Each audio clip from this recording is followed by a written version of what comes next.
Hi, it's Rabbi Alex, and I'm actually here at UB campus at Baird Point to record my Torah thoughts. And you'll notice, just looking around, we're right over the lake, and you'll notice these beautiful Ionic columns that are here that remind me of Roman times. And I'm going to be showing you, oh, there I am. I'm going to be talking to you today about Tisha B'Av, which is the saddest day of the Jewish year. And Tisha B'Av is about the destruction of the temple, and both temples, and also the Bar Kokhba revolt.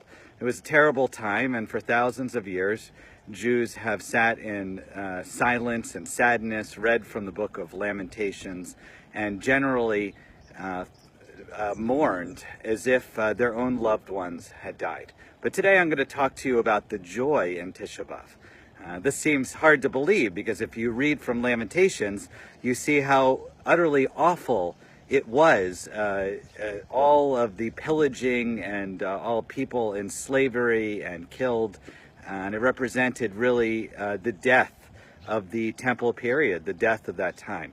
So how can I be talking about joy?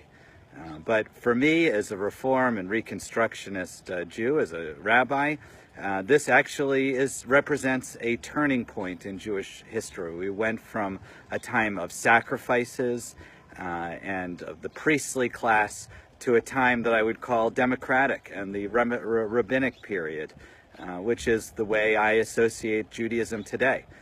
So if you look in a Reform and Reconstructionist prayer book, you won't find any mention at all of Tisha B'Av. It is, in general, we don't look at the temple period as something we aspire to go back to. And this week, in fact, I'm actually going to be going with my wife and my two boys to pick up our daughter over at the Reconstructionist camp in the Pocono Mountains, Camp Havaya.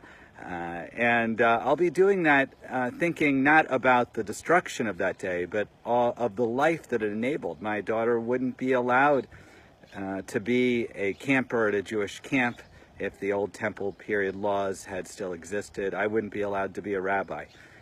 So Saturday night and Sunday, when we traditionally observe it, you can choose to fast. I think there was a lot of sadness and mourning, but I also encourage you to think about joy and think about all that came out of that awful period. Take care, have a great rest of your week, and enjoy being with you today.